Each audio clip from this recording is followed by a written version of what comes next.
I need to slow down, Susan. All All right, we'll call this meeting to order. It is the June 3rd, Dune City regular session, starting at 6 p.m.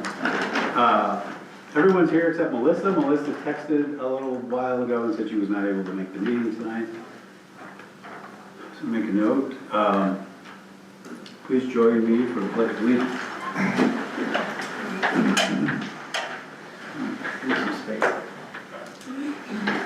I pledge allegiance to the flag of the United States of America and to the republic for which it stands, one nation, under God, indivisible, with liberty and justice for all. Thank you. All right.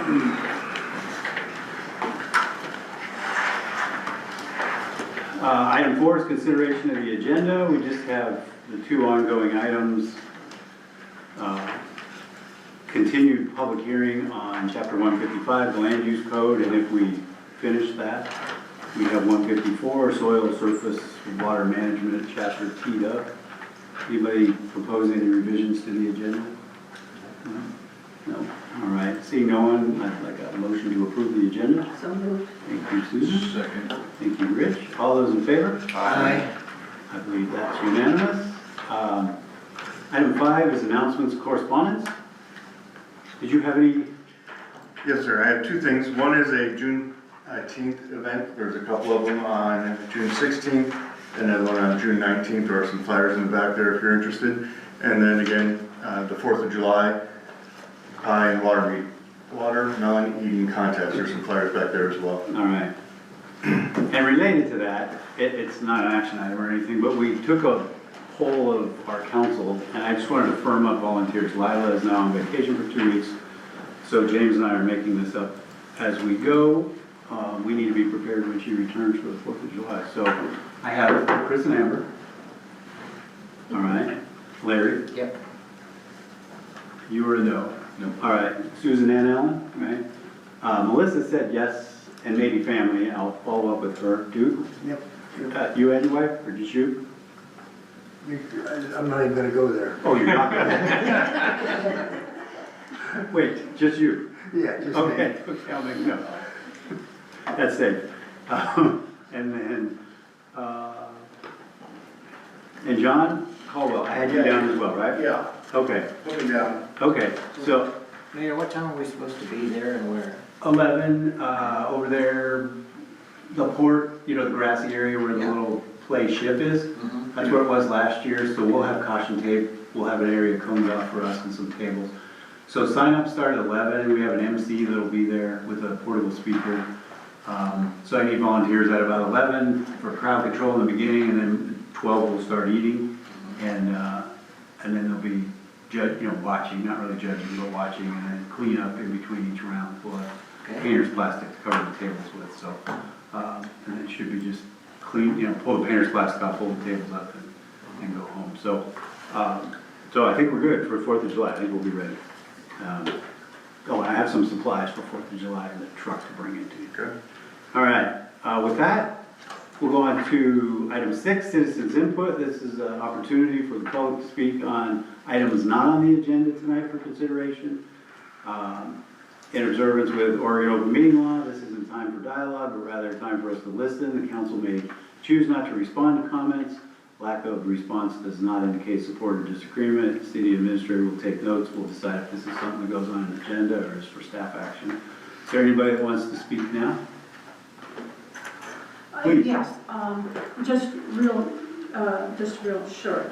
I contacted Lila and then I talked to James, or I sent an email, and I was asking for the changes that have happened to 275, and apparently the list isn't put together yet.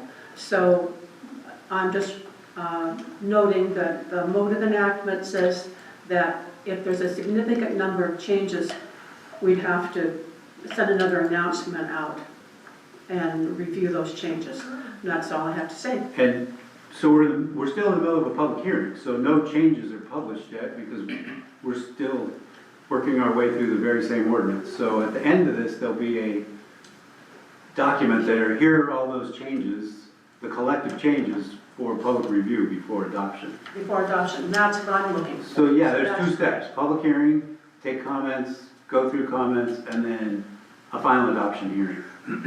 Which will be after you put Yeah, that off on the. after. After A you put it different- up on the- a separate okay, step. great. That's great. Okay. And then there is a memo that's in the backup that were all the comments from planning commission and the attorney and the planners reviewed. And so we're taking those off as we go in order, but.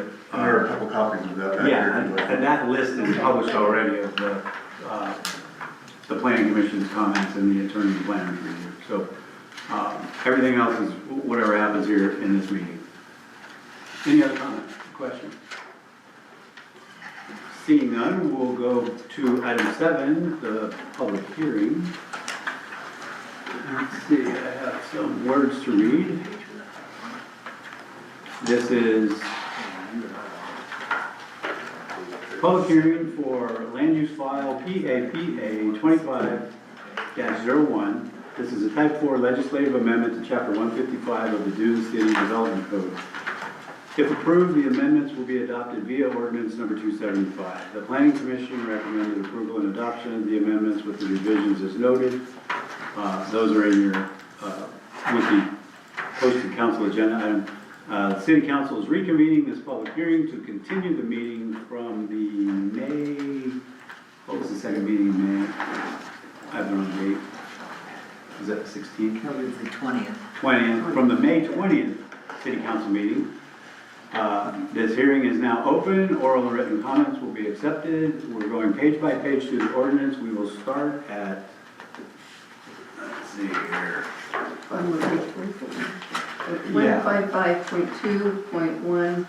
155.2.1.160. The section labeled specific requirements, it's approximately page 44, depending on which version you printed.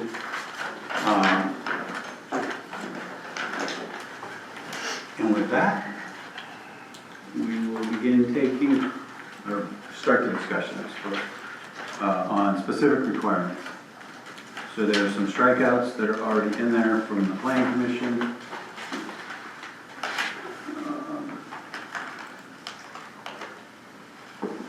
No, on this page. There is for the chart. Okay, the chart's additions, the strikeout was the red. The first sentence was stricken. Yep. Okay, yes, and then the table that goes with this, R1 zone, lot and structural requirements. There's a note, fourth sentence down, lot coverage, structures, and it's now structures and impervious surfaces, so structure, roof, top, deck, pavement, 30% maximum for a third of an acre on a new 1 acre minimum lot. And the other change was riparian corridor, it's called out 50 feet, that's state law. And then it says water dependent uses are excluded, and that is in conformance with state law, I believe. Is that correct, Rapunzel? I'm sorry, say that again? The water dependent uses are excluded, that's right out of state law? That's why we're adding that phrase, correct? Okay. Are we on 44, sorry? Mine's 45, but it's the chart that has lot coverage and. I don't think we went on 44G on the last meeting. That's what I was thinking. Oh, okay. We did, 'cause Oh, I had- gotcha. I had the statements on that. That's where I wrote my little arrow. G, we didn't get to G, you're right. G was a brand new section. And you didn't want the city to be exempt. I don't. I Okay. think if it's what the citizens of Dune City have to follow this, then everybody should follow it. I think that's the only fair thing to do here, not exempting the city from all these ordinances, in my opinion. Well, I don't think it exempts us from all the ordinances. It's the land use for residential construction in 155, or, Yeah, well, because this has residential and construction. it says land acquired by the city for purpose of performing and providing services of any kind for the residents of the city are specifically excluded, exempt from compliance with the development requirements set forth in chapter 155. Yeah. I just don't think that's fair to the citizens. Okay. I mean, I think it should be, it's good for the goose, it's good for the gander. I agree.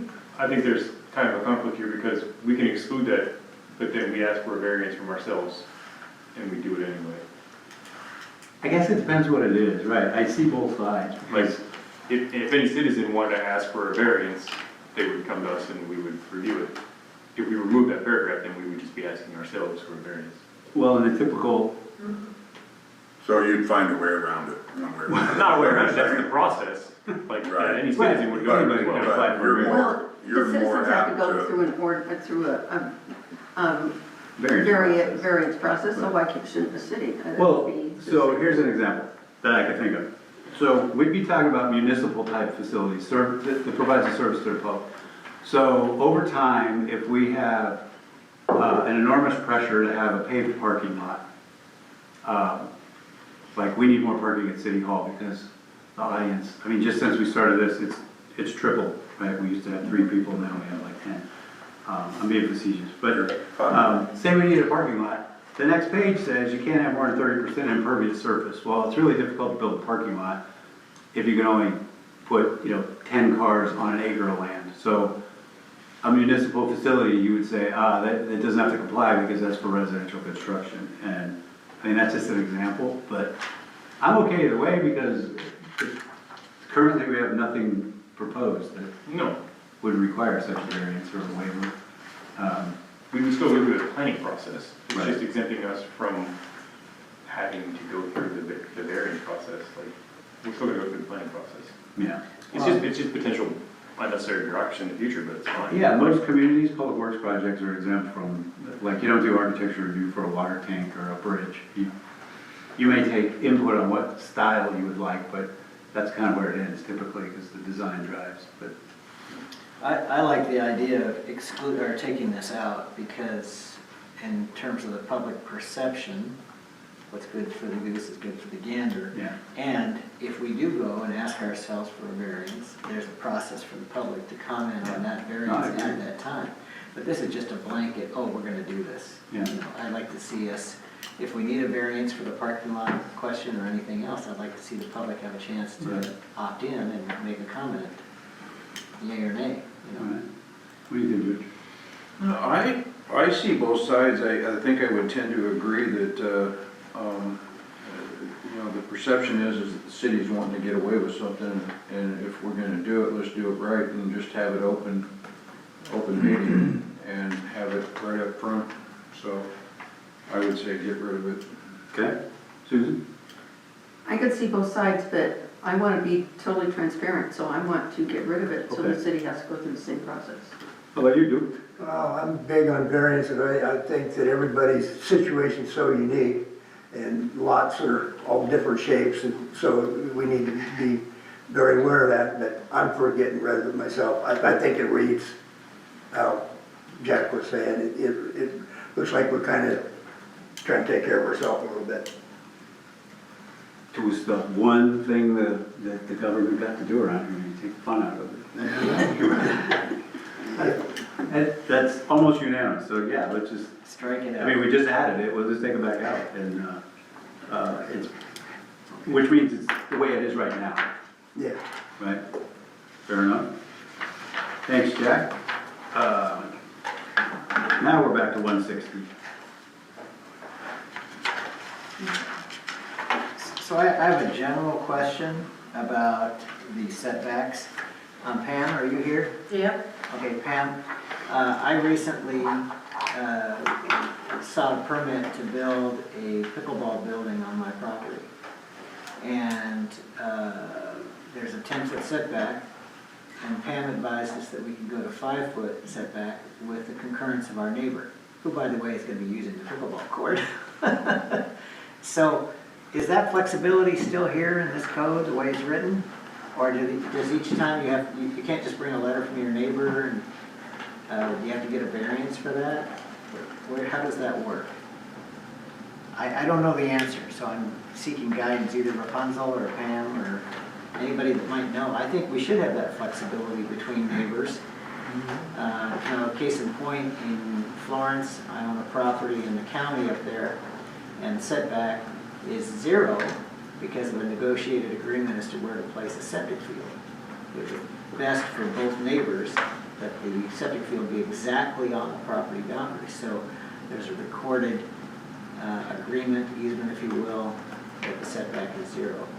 And it just runs with the land after that. So rather than spending a lot of time seeking variances, and it might be a lot easier if neighbors could just say, yeah, this works for both of us, end of discussion, you know. As long as The it's only not- time that runs into a problem is when one neighbor sells. Right. Mhm.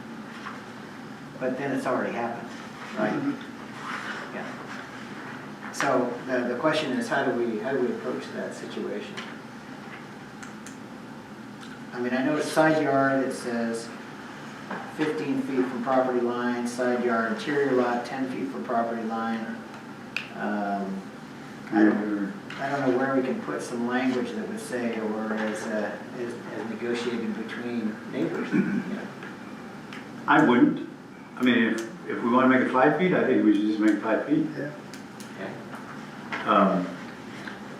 I think if we got 1 acre minimum lot size, 5 is tiny. I mean, it's for Yeah. utility, you know, and emergency access. The next section says, certain building features may project into, well, it's only front yard setback. Oh, and interior yard setback. 5 feet at the front, 2, but it's eaves, cornices, sills, awnings, Right. air conditioning equipment, decks and landings. So accessory buildings aren't covered. Well, my property is almost 3 acres, and that 5-foot setback was key to getting a properly sized building for pickleball. Yeah.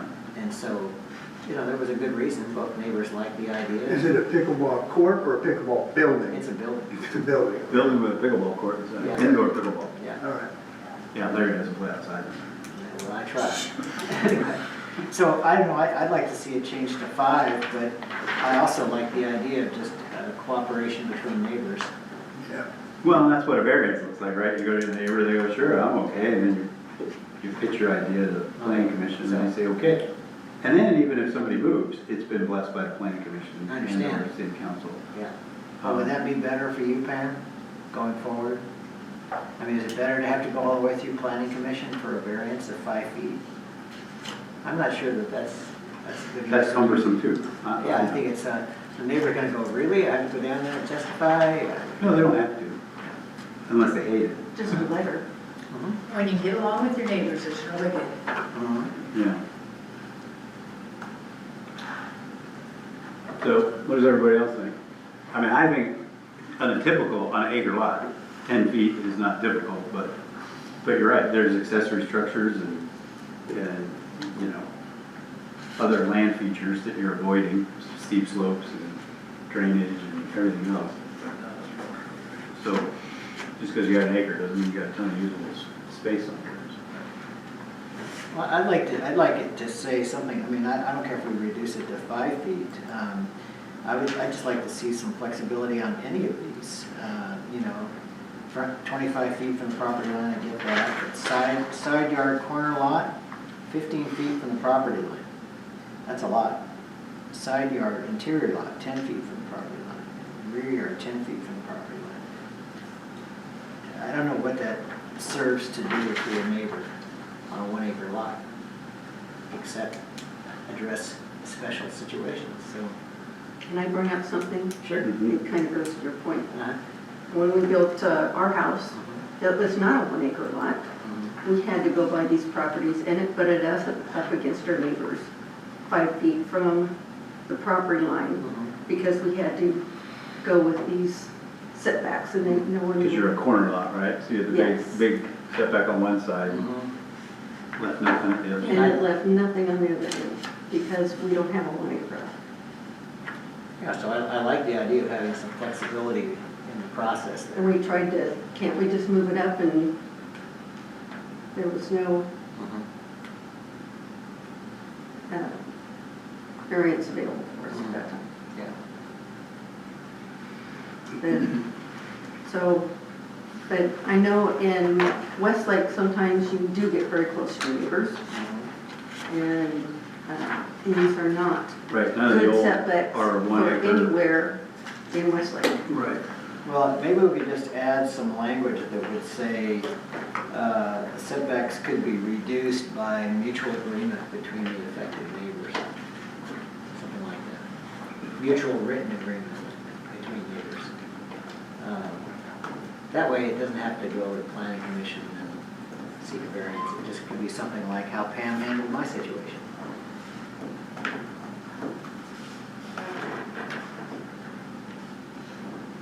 It's gonna be rare that it happens, but we're just saving busy work down the road. Yeah, we had to get my dad to come in and verify. He lives next door, it's okay with him. Yeah, that's a big pain in the neck. We probably need a couple of things, because we do have, going forward, it's a 1 acre, and for a while, 1 acre minimum, so a new lot would be an acre. But we probably need a table for all those, did this come up in planning commission proposal? Like, we've got existing, like everything in Westlake, there's pretty much nothing that's a 1 acre lot in Westlake. Right. But we only have one set of setbacks. And typically, it's a, 0 to quarter acre, it's 5 and 15 and 10 in the back and 5 or whatever. And the larger it gets, a bigger setback. Because we only have one lot size going forward, we only have one set of setbacks. But what does that do for a vacant, 6,000 square foot lot in Westlake? So in Westlake, they would have to ask for a variance, which people generally do. There aren't that many bare lots in Westlake. Yeah, However, there are smaller lots in the North Beach area that are undeveloped. okay. They're less than an acre, a lot of them. And so if they wanted to expand their footprint, they'd have to ask for a variance. It's basically to provide some privacy between lots. Sure. On my page here, I don't know, I don't have the colored page or whatever, Yeah, right below that whole chart, it says non-conforming lots, foundations may intrude into side yard setbacks no more than 2 feet. Right. And lot coverage may not exceed 40%. right. I mean, it kind of takes care of that. A little bit.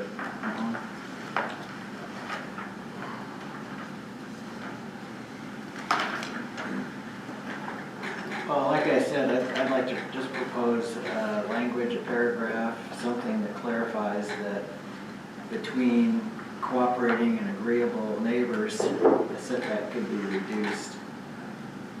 You could set a minimum 5 feet, but you can't predict every situation that's gonna come up. But Susan's situation is instructive. It was a big hassle for you. Yeah. It was, and so we have a great big long driveway, and we're sitting on the top of our neighbor Yeah, and see. for no reason. For no reason at all, except that later, people long after we've come and gone, and new planning staff are here someday, they'll read this and think, this is ironclad, there's no flexibility here. So I would suggest that we have some flexibility written in here, so that we could be neighborly, and if there's not agreement, then these numbers stick. But if there's agreement between neighbors, let's have some flexibility there. So, I don't know, you could make that an additional note after non-conforming lots. It could be right underneath the chart, or you could say, the setbacks listed above can be reduced by mutual agreement of property owners. I would say only the side and the rear, not the front. Okay, Right, because the neighbor is the road, and we don't want things I get creeping that. into the road. yeah, I like that. Yeah. End up with a driveway so short that when you park in your driveway, your bumper's out Sure, to the pavement. I get that, yeah. And your neighbor is the road, so you really can't get an agreement with the road. Right. And we don't want to construe that as the neighbor across the road. Right, because they'll say, oh, I'm 70 feet away, I don't Right, care. right. Yeah, So I guess the question I have on this is, it says 150 feet minimum lot width on a 1 acre parcel. If somebody comes in, and this is just speculation or question, if somebody comes in and they've got, we'll say 6 acres, and they're gonna separate it into 5 acre lots, and they're gonna put a road that goes up the middle, Mhm. and put a cul-de-sac in there, what happens if we get lots that are more like pie-shaped, and you can't get that 150-foot minimum, but it still meets the basic requirements think we covered that. of this earlier, but then you have to go through a complete variance to No. possibly get it, or? There was a section that There covered was a that. Yeah. section earlier. Yep, Yeah, right we here, had that discussion. like 2 paragraphs earlier. In section 150, You're on right? a curve, like a cul-de-sac, the frontage would be no less. Oh, no less than 35. I'd agree with that. There, Okay. yeah, so I think we got. Thank you. The odd shaped lots. Answers my question. All right. I can see getting things to a standardized. Yeah. All right, so, does everybody want to revise the chart or not? Or change it just in words at the bottom, that by mutual agreement with adjacent owner, side yard or rear yard can be a minimum So of if 5 somebody feet or like something. us who comes in, because the lot was already there, there was a house on it. We demolished it because it was, needed to be demolished. Okay, Termites all over. So does this then still apply to Westlake? If they come in, because they applied this standard to us in Westlake. So I'm concerned about another owner coming in and demolishing I a am house too, right, and having to stick by this. right, on smaller lots. Yes. I am too. I think we should have the 1 acre and then the less than, and whether we say that's third of an acre or whatever it is, with a different set of values instead of a formal variance to get there, because there are a lot of those where they could be either rebuilds down to the old slab or a fire, or they're torn down and you're starting over, but you shouldn't have to get a variance to put a house where there was already a house. Right, but Because we changed the chart since the house was built. yeah, I'm just saying, we had to, they made us go by this. No, I'm agreeing, right? I don't And like it. so Westlake is different, and I think there needs to be something. It's not just Westlake, it's. Oh, there's other of lots that are different, but My there's a original lot of them. subdivision was the half acre minimum, Right, and so, yeah, there's. but they're all half over the acre place. is It's generous in Westlake, so. Yeah, but there's a lot of odd shapes and drainage too, Yes. so they don't all have a half acre usable real estate. So I'm just concerned that someone else would want to demolish a house that's full of Yeah. termites and build something new, and they would make them go to this. Right. I agree with your concern. I don't think we should do that. We shouldn't put something that makes it more difficult for people. If they want to improve homes and make the place look nicer, I'm all for helping them improve the area. So do we need 2 charts? One Well, for- yeah, I think, or another column, right? We have all the same values, but the Yeah. next column, that's existing lot less than 1 acre, something like that. So if you just drew a line down the page Yep. to the right side of the word requirement, you Yep. put less than 1 acre. What numbers would you like to see there in terms of those values? I mean, average lot width, 150 feet minimum doesn't work.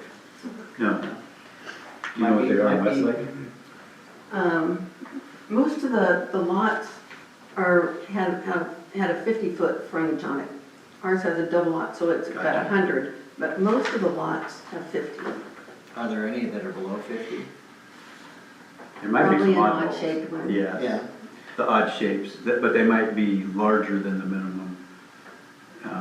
Well, I think you could put 50 feet here, and if they needed to go below 50 feet, that's a variance. Okay. Because the other one we have by the post office starts out at 50 at the rear and then comes together in front, and there's less in front, and it's like a foot off, so it's like 49 instead of 50. So- Okay, But it's, so if we made another column and called it existing, for lack of a less sophisticated term, existing smaller lots.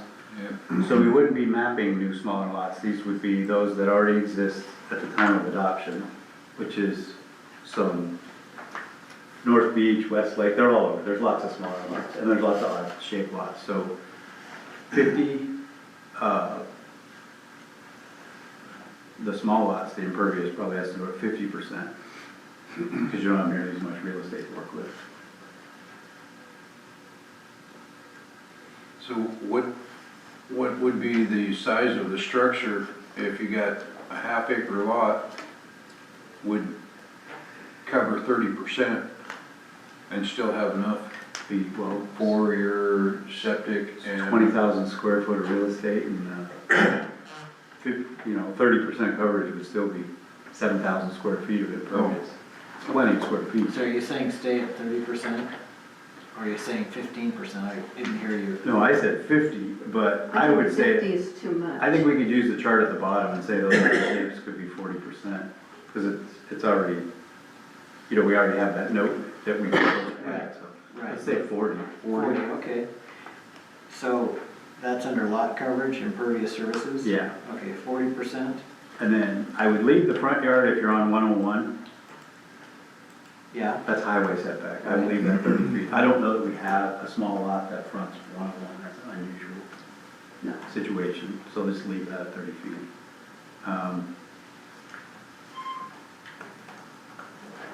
Do you know if the old setback was 20 or 25 over here? Do you know? Or what do you mean by over? The front setback in when you built here in Westlake, My other setback is, I think it's 20 feet. the front yard? That's what I think the old front yards were 20. So I would put 20. let's put 20. That's a typical minimum for a driveway. And then make corner lot 10 feet. Part of that, Larry, is for visibility. Right, yeah, So, 10, yeah, go to 10, and then side yard 5, 5. and then rear yard. Sorry, could you say that again? Which one? Yeah, I'm all where you're going. Okay, hang on, we'll go back down the chart. Okay. Well, we're down to rear yard, and it's currently 10, I would leave that at 10. Okay, 10. shoreline, I don't think that even applies, does it, except at the beach It park? could, yeah, there's a couple here, Okay, You can't change the shoreline. right, so that stays 50. right, that's a 50-foot, right, that's riparian. And delineated wetlands, that has to stay the same. Yep, Okay. Riparian corridor. Be 0, 50, and 50 and the rest of them, huh? Right. yeah, those are, yeah. Mhm. Those can't be changed. Okay. So Rapunzel or anybody else that wondered, we went down the whole thing, added another column. Here's the proposed column. This would be existing smaller lots, because the heading is R1, 1 acre minimum. So this would be for those existing lots that are smaller than 1 acre. Average lot width, 50-foot minimum. Lot coverage, 40% maximum, including the impervious, with that note, adding the impervious. Front yard from 101, still 30 feet. Front yard from any other is 20 feet instead of 25. Side yard on the corner goes from 15 to 10. Side yard interior goes from 10 to 5. Rear yard stays at 10. Everything else is the same. The shoreline, the 50 feet, the riparians 50 feet, all those are regulatory, we leave those alone. So this would be existing smaller lots, which is probably what they were back then when they were mapped, the setbacks. So a rebuild or something wouldn't require variance because it would comply with those smaller lot setbacks. I think mine was the half-acre minimum, and I think it was a 20-foot front yard, and I don't even know what the side yard was back then. Well, I have one that's close, 5-7 feet on one side, and it's larger. Yeah, so it probably was 5-foot minimum, which is a typical, I mean, that's the county, most places, the smaller lots, it's 5-foot minimum, is it's always for emergency access. It's always room for paramedic or fire or something like that. So given what the discussion has just been, if we look at just side yards and rear yards, Yeah. if we were to put like note 1 on those 3 items, side yard corner lot, side yard interior lot, rear yard, if we just use those 3 with a note to the bottom that says, you could go down to 5 feet with agreement with the affected property owner. I don't think you should do that on a corner lot. Okay. How does a corner lot change from interior lot? I don't understand. The visibility, if the Is it side. visibility? Yeah, because if there's a road, we Because end you up have with roads on slopes. both sides. Let's Slopes, just, yeah, you're right, landscape I get it fences. now, so if it's Okay. just, we An just. interior lot though, yeah, it's only your neighborhood. Yeah, so just the side yard interior lot and rear yard, if we could put an asterisk there or a note one. Footnote, gotcha. It just said, you know, by agreement between neighbors, the setbacks could go down to 5 feet. And that way the planning staff could still do what they've been doing in the past, just working with cooperating neighbors and not have to run it all the way through the planning commission Yeah. and that sort of thing. You know, in our particular case, just for information, Pam asked that I get a letter of agreement from my neighbor. So I gave her a written letter from my neighbor. Everybody's happy? Yeah. So it worked out just fine. So I just like to see that flexibility because I worry about Susan's situation. You know, and others like that. Because it's probably fair to say you would have situated your house entirely differently than, Absolutely. yeah, We wanted to be further away from the neighbor. Right. Even though it's my dad, yeah, we wanted to respect each other's privacy. right. Yeah, All right, you guys good with that?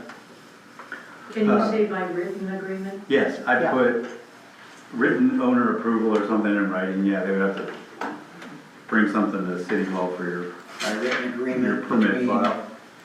between the two owners. So the note one, I call it, like you said, like a footnote, one, side yard, interior lot, or rear yard. Mhm. You could go to 5-foot side yard and or rear yard with adjacent owner approval, written approval. I like that. Does that sound pretty realistic, Jack? Oh, it sounds fun to me. Yeah. No, I mean, you know more about this area probably than anybody here as far as setbacks and stuff. yeah, I don't know if I know that much, but it's Well, nice to have some flexibility to say, hey, you know, we only got so much room for a septic system, I don't wanna put it in the front yard, I wanna put it on the side. And there's a lot of weird lot sizes here. There are. You know. That's the real challenge, there's so many odd shapes. And sometimes it could be something like there's a magnificent tree. You Yeah. can take out the tree, or you can go into a 5-foot setback, but a little bit of a different angle, Right, push a different and direction. everybody's happy. I just don't want this city to turn into like Lane County. Yeah, I'm 11 weeks into trying to get a permit on a lot where a house was already there, we tore it down, and it's a 1,038 square foot house. I'm 11 weeks into this. yeah. Yeah. Did you leave one wall? Huh? You No, didn't leave one wall, did you? no, we didn't have to, we had a demo permit and everything else, I mean, Yeah, no. we had everything, it's What just, are you doing, is a remodel? no, building a new house, we tore. Oh, you leave one wall. No, We left it all in it. We didn't have to do that, there was nothing to We leave. tried But anyway, But it makes a difference. well, we already got the approval before we put the house down, we built the house. But now they're just like, oh, you gotta move it this far, you gotta do this, so we got this for a septic, and it's just, there's plenty of room, and it's just, I don't wanna turn it into Lane. Okay. Well, and Larry, you brought up a good point, because one of these days, we're gonna get to 154 as well, and talk about tree coverage and erosion protection and erosion control. And one of the properties I looked at had a homeowners association, and the CCNR said 10 foot of trees would remain at each property line. So they had, and mine does right now, my rear yard, you know, there was a lot of stuff cut when the homes were built. But it's thick as thieves, you know, about the last 10 feet of mine and the 10 feet of my neighbor. So I have a solid piece of woods and you can't see anything, even though they're right on the other side of those trees. But it's 10 feet both sides, so it would fit in the current setback. Right. So if you go to 5, I'd be looking at pickleball here. Oh, Yeah. all night long. At least till 7 o'clock. Yeah. But anyway, but that'll go hand in hand, because that's what I would want to see, you know, when we get to the tree part, is Sure. you know, we can't not cut every tree, but I Right. certainly like that idea. You leave everything along the lot lines and leave all the big ones and, you know, avoid them as much as you can and keep the character of the forest there, so that may come up too, that there may be, except where there is one of those magnificent trees, Mhm. you know, Right. anything over, you know, 3 foot in diameter or whatever, you're gonna move back from there Mhm. instead of the lot line. But if that makes sense, we can add that note, and I agree, we've gotta recognize that we have some older, smaller lots that still exist and are very viable. One of them is right around the corner, we had to do a variance to adjust the lot lines. There's now a small home on the one that you can see the lake from, and historically, that was always, oh, that's too small, they can't do anything. And so there was a couple of adjustments, and now they could, and it's, it's a useful piece of That's property, good. so anyway. Any other comments on that page? Any other comments from the audience? Yeah. I do have one other comment on Yeah. that page. So, if you are agreeing that, the addition of the term impervious surfaces is okay here, could you consider going back to the definitions on page 17, where you deleted that term from the definition of lot coverage?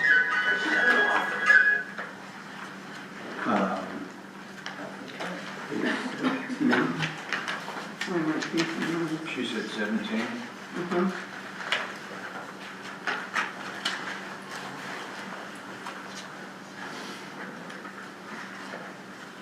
Oh, I gotcha. We had area of lot coverage by impervious surfaces as allowed in applicable land use code. So you're right. We've added that phrase in the other, so we should add it back here and then we're consistent. Yeah, I would rather have you Because then it's- reinsert the lot I coverage need to see what you're definition the way reading. it was. It's under lot coverage. 155.1.3, it's approximately 17, page 17, Yeah. right there. Are you looking at lot coverage? Yes, so it said lot coverage, when we get to the chart with lot coverage, it was structure and impervious area, and we struck impervious area here. But if we put it back, then it agrees with the chart. It's all the impervious, it's the roof plus the driveway, if you will. Before it just said structure. It'd only be the building and all the concrete and whatever didn't count. I was just thinking back to mine, because I think with all the concrete they made us put in and stuff, I think it's a little bit tight for a small one, but anyway. Well, with the note at the bottom of the chart, it's up to 40% coverage, so. You've seen our lot, it's over Yeah. 40% because of the length of the driveway. But, okay. Well, I agree, we should put the phrase back in, then the definition's right. Do you think the percentage is too low? Well, no, I was thinking just, we need to only talk about structures, not, why are we adding impervious surfaces then? Because we took it out of lot coverage. Because that's what changes the drainage and the runoff and the impervious, and what makes it into the soil. I mean, that's how you measure it. Well, I understand that. That's But why. Lot coverage, to me, is only the structures. So adding impervious surfaces, to me, is not part of, Well, that was the point. It is now, it's in the chart. It includes Yeah, there was a driveways reason. and. that's why I'm saying, so I would take that out of the chart Surfaces. and leave the Well- definition as is. I don't want to take it out of the chart for the 1 acre lots, because a 1 acre lot with 30% coverage with a house is, you get over 40,000 square feet, and 30% of it is the house alone. That's like 12,000 square foot footprint plus driveway. Well, it might work on 1 acre. I just, Well, we upped it to 40% on the small one.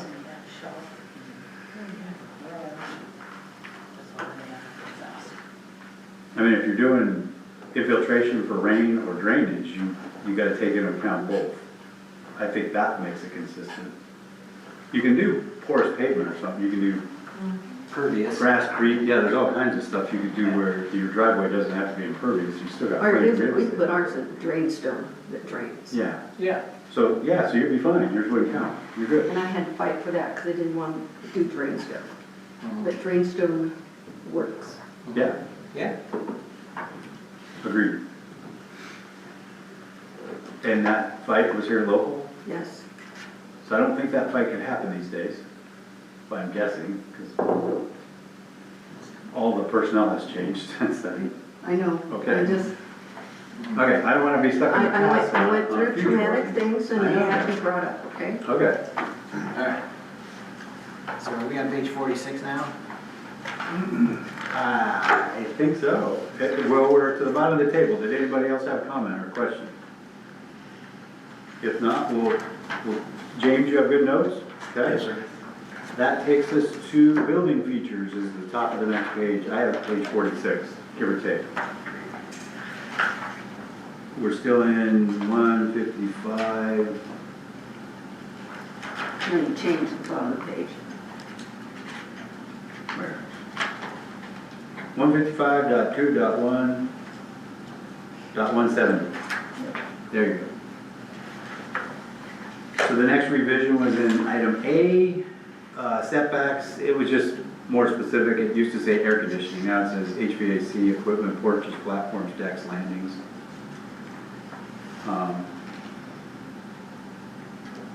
And then B was chimneys, fireplaces, and C was porches, platforms, decks, and landings. So they all went into A. So I think this is just a cleanup kind of thing. I don't think there's any more change to that. And then D is signs conforming to applicable provisions of 155. We already allow some signage, and it's in this chapter. I think that's just a cleanup of that note. Any other comments in there? Anyone? Not height requirement. So we call it zones instead of districts, which I think a district, which is, I believe, what it's called in code, in 155. Maximum height of building, same as the zone in which it is located, and actual heights are in a different spot.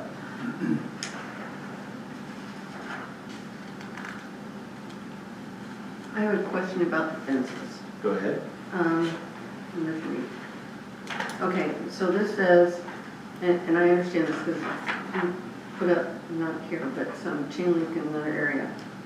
And it says, you know, I know you can't have slats in it because it obstructs the view for the first 25 feet that's next to the roadway. But after In that. front yard setbacks, yes. Yes. That would be that 25 or 20, depending, yes. But, but we could have solid after that, but this,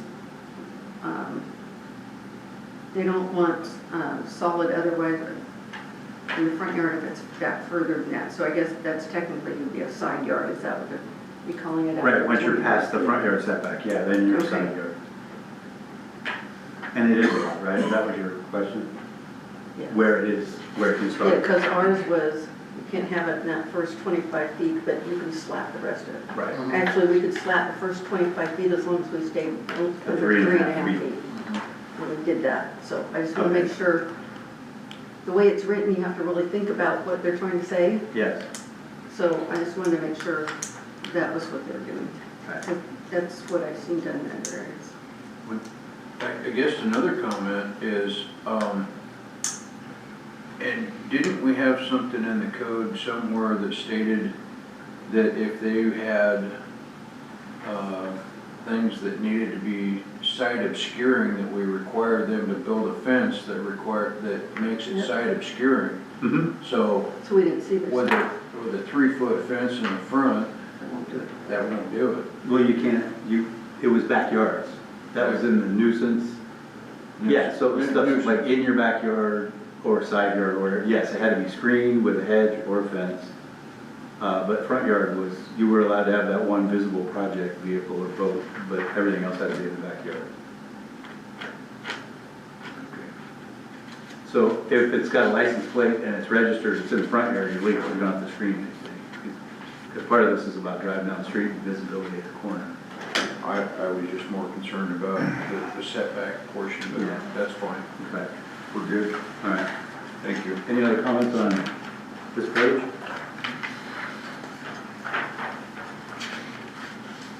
That takes us to 155.2.1.180, I believe. Residential density. So the second paragraph, this is revision to the existing. It says site development shall provide for housing at a housing density of 1 dwelling unit per acre. That's our current going forward. So this doesn't outlaw anything that exists. Going forward, any new lot divisions. And that's, everything else is a deletion in there.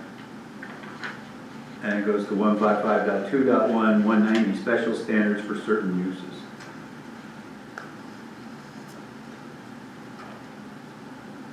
Special uses included in 155.2.3, open space overlay zone, uses which, due to their potential effect on surrounding property, must be developed in accordance with special conditions and standards. These special use standards may differ from the development standard established for other uses in the same zoning district. And that includes manufactured homes, accessory buildings, accessory dwelling units, so there's a number of these that go on. Anybody have any concerns with that language that adds this? It doesn't add the title, but it rewords that section. Everybody okay with that? So that means no RVs can be lived in on the property, is that what it's saying? No, it says that the next couple of chapters are for special standards for certain uses. I think the no RV is somewhere already. Well, I know The next couple, go ahead. I thought another one that we did had no RVs, so I was wondering, or we had talked about letting them have RVs, so I was trying to make sure this was consistent with the other one that we had looked at. That's all I was trying to do. Okay.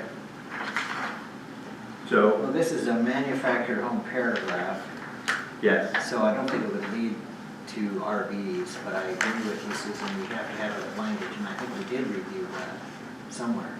Somewhere we I did don't remember read it. where, yes. but I don't think this paragraph gives. No, this doesn't. So This does not. it's mentioned in the in our nuisance chapter. Right. And then it is in here somewhere because it says when you're building, you can live in an RV for 1 year while you're constructing a home. With a conditional use permit. Yeah, so it's part of, you can get that with a building permit, but otherwise it's not allowed Right. within city limits. Okay. Mayor? Yes. There was a note here, the blue section in manufactured homes, this provision shall not be constructed or construed or abolished or repealing recorded restrictive covenant. Is that to be deleted or is that still in? That is added language right now. Is that from? That's blue. That's from Lila. Yeah, the planning commission agreed to actually delete that Oh, okay. So that was a proposed revision, but that from the came, planning commission public hearing. okay, so that's in our memo, right? That's one of the items in the memo? No, No? we don't have anything for page 47. Oh, okay. But, so that's the comment, we should delete that You should new language? Okay, and just leave it alone? Uh-huh. Okay, so we're scratching out this provision? The blue sentence, yes, the new sentence. And then everything else was strikeouts, Until the next page. and then rewritten, right, and then rewritten later.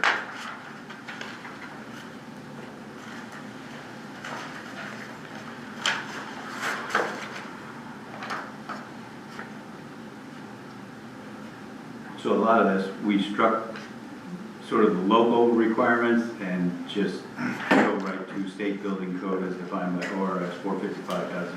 So state regulates manufactured homes.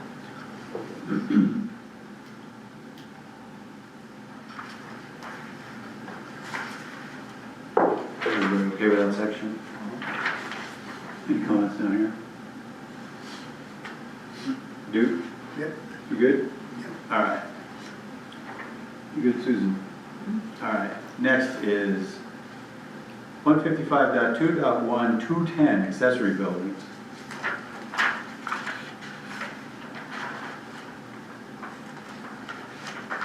So we struck the accessory buildings may not be cited prior to issuance of a residential building permit. That came up numerous times. A lot of folks wanted to start with a garage, with a restroom or something and build the home, and so that is now, if this passes, that is allowed. So that's been taken off? Yeah, that's that last sentence, in that first sentence in red, yes, that was a common question, and it was in our code. And then we, correct me if I'm wrong, Pam, but the 200 square feet, smaller than 200 square feet, like storage building, doesn't require a permit. Correct. And this is clarification, it's greater than 200 square feet, it's a permit, and it needs some sort of site plan to locate. Yep. Okay. So patio covers for, like the patio garage thing, the kids, those don't require a permit if they're smaller, and you have a place to put them. What about an accessory building within 50 feet of the shoreline? Cannot do it, No, but they don't need a permit to build it in the first place, they still have to comply with the riparian setback. so, oh, okay, good, good. Right. Right. Yeah, I mean, even if you want to build a brick barbecue, you know, Right. yourself, you still shouldn't put anything in that 50 feet. Right. So what are we gonna do to the people that are doing it? Well, That's why I asked the question. oh, I didn't realize it was more of that. I've been trying to get that one answered Ah. for 4 years. Well, they should be tagged and said, you can't have it in riparian, I mean, it's state law.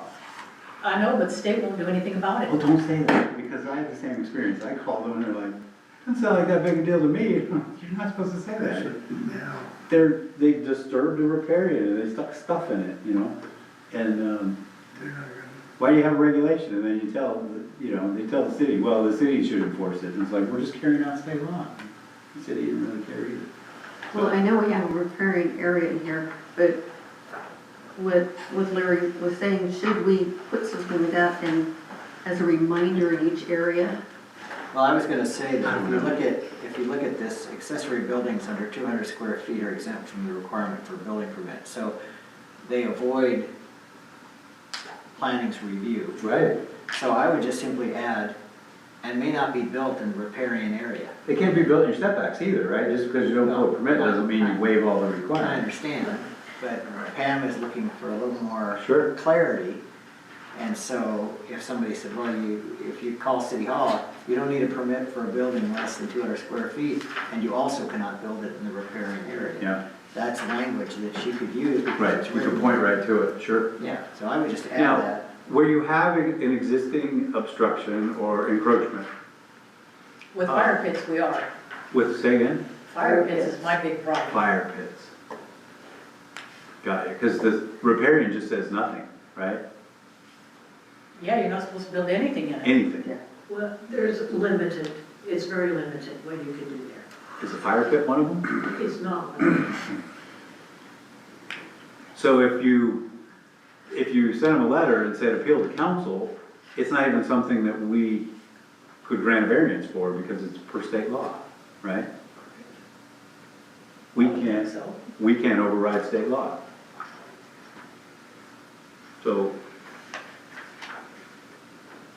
So around 4th of July, there's a lot of noise, and if you had dynamite, you could take care of these things. No, I don't know.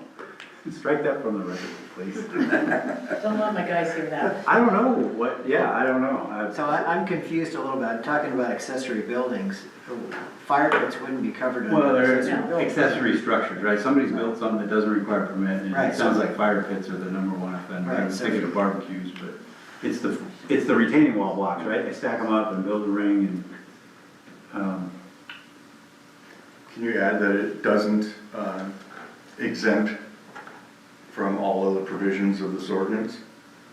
And that way we I don't cover even think you need setbacks. to add it, but, I mean, Yeah. I don't think any of these people are reading this before they build a fire pit. So we can add all the rules we want, but no one's They reading the just wanna rules. sit down by the lake in their chairs. Right. Sit No, by but their that's fire, but understand. But it state already says gets you covered. can't do I that. mean, the law is on our side. It's 50-foot riparian, that's not allowed. so in our complaint system, I mean, our enforcement system is complaint driven. Right. So unless somebody complains, Right. the city won't know about Right, these things. exactly. It's not like we have someone who's out on the lake in the canoe patrolling the shoreland in the evenings to see who's got fire pits. Right. So unless someone, And it's an educated guess as to where the riparian begins and ends, because it's 50 feet from ordinary high water, right? We had a lot of Right. discussion about where ordinary high water is. And in the middle of summer, when you're canoeing, you're generally well below ordinary high water, so that thing might be 40 feet from the water, but in ordinary high water, you know, it might only be 3 feet. I can see buildings, It's tricky. if I was fortunate enough to have lake frontage, Yeah. I'd be building my fire pit where I wanted to build my fire pit. And caring in the community. Stick it. There are quite a few actually, if you go around the lake, at least Walter. I'm just saying. But we're just gonna fix it, right? Buildings and stuff, No, I get it. I'm with you, but the fire pit, you're losing. I get this it. one. Are you allowed to build a fire if you don't have a fire pit there? It's a There's no campfire. construction. You're camping, right? Yeah, exactly. You can go in the riparian, you can go splash around in it all day I long. know, but you can't build a fire in it. Well, all I really cared about was the accessory building within 50 feet. Yeah, I don't care about the It's rest. not about pickleball anymore, Larry. No, It's it's not. about- A pretty small pickleball. Seems there's two things going on in this town, pickleball and fire pit. I don't think any more words are gonna solve this. If we start adding in that you have to follow all of the rules, then it would And have we're to all be added criminals. to every chapter, Yeah. every paragraph. Right. By the way, At the follow all the other rules. End of each chapter put, and this means you too. Don't even think about a fire pit. All right, moving on. Okay, thank you. Please. I don't think we can fix that one. All right. Any other comments under accessory buildings? And then we get to 155.2.1, 220, used to be called bed and breakfast, now called accessory dwelling unit. And we had something in the memo, right, about bed and Yep. breakfast. Whether the definition of accessory dwelling unit is consistent with state law. About the bed and breakfast part, or about the ADU part. Defines the term, but also states that the requirement to allow them does not apply to cities with a population less than 2,500. The statutory definition does not add address size components of the accessory dwelling unit. And that was our planner's comment, right? With the review That of, was Gary Darnell's comment. okay, Yes, okay, so, He's a pencils land is use below attorney. that. right. And the 2,500, if So- you're greater than 2,500, accessory dwelling unit is by law, you've got to allow them. So we can allow them, we are not obligated to allow them until we exceed 2,500. So that's a moot point. If we're gonna put it in the ordinance, we can put it in the ordinance. So the planning commission's rationale for this was even though we are still below the population threshold of 2,500, we know accessory dwelling units exist Right, all over the city. right. And they will probably keep cropping up without any kind of oversight. This is very basic language that gives the city a little bit of oversight and can offer some sort of assurance that they're being constructed according to some sort of guidelines. I agree. It's a proactive stance that the city hasn't normally taken on many issues, but sometimes that's the stance to take. Sure. No, and we had that conversation when I was on the planning commission. We Yep. know they exist. And if we were over 2,500, we have to allow them by law, so we may as well acknowledge them and be prepared should we ever get to 2,500. Really doesn't matter. Because you're right, they happen. Well, does anybody have anything they want to change in that section at all? I'm good with everything there.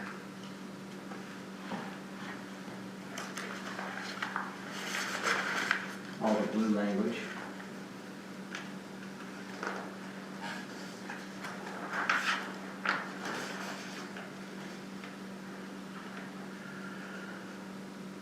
I am too. All the language came from recommendations from DLCD's guidance on ADUs. Right, because they wrote that when the state law changed, right? Yes. For counties and cities Yeah. greater than, here's the model ordinance, Yeah, right? and so, and this is just basics. Okay, I like it. I think it's helpful. Takes them out of the shadows, unlike fire pits. Any other comments? Rich? Nope. All right, Susan, you okay with that? All right. Any other comments from the audience? All right. Takes us to 155.2.1, 230 residential care and, or residential care homes and facilities. These are regulated by ORS 197.660, so we don't issue permits per se. These are one of those things that needs to be allowed, but we've added some notations about available parking and loading and that sort of thing.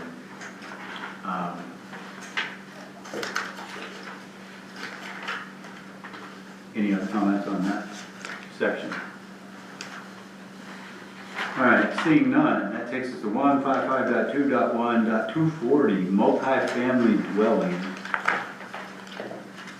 This is a new section There is a comment on that. in the plan memo. Yeah. Yeah. Okay. Multifamily dwelling units are only allowed through the PUD process. It might be useful to say that Rapunzel agrees.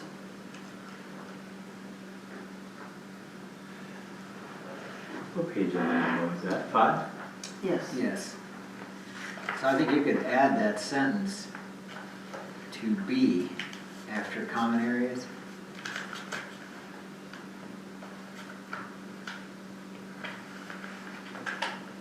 B?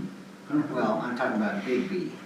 So it says multifamily dwelling units in addition to da-da-da-da-da-da. No, he's not looking at the notes, he's looking at the ordinance. I'm sorry. That B is an A in the new version. Right, oh, it is? Oh, yeah, mine's an A, yeah, mine's a Yeah, big it A. needs to be an A Okay, because so it's, A, so I was saying add it to the last of big A.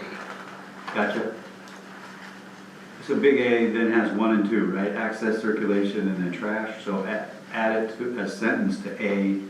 ours has A and B, not 1 and 2. Yeah, but we could change it to Oh, I A1, gotcha. A2. Yeah, it's been formatted a couple of different ways. Yeah, So A1, Okay, A2. Rich and I have the same. Just add it to the first paragraph. To the first paragraph, Yeah. say, only allowed through the PUD process. Does that make sense, Rapunzel? You want to add it to the end of A instead of making it a separate paragraph? Yeah, Yeah, because it's just, that's the whole comment, is only allowed through the PUD process, so easy You enough to don't add want to right make it there. a B so it stands out? I don't think you need it because it says the following guidelines are intended to control, it's talking about control development. It's the whole point of paragraph A is saying, this is what you gotta do, and by the way, it's PUD process. That's just. I'm fine with that, yeah, I think so too. I mean, it'll be in there, either way it'll be in there. Okay. So we'll add the sentence at the end of A, just that whole sentence, multifamily dwelling units are only allowed through the PUD process. You get that, James? Yes, sir.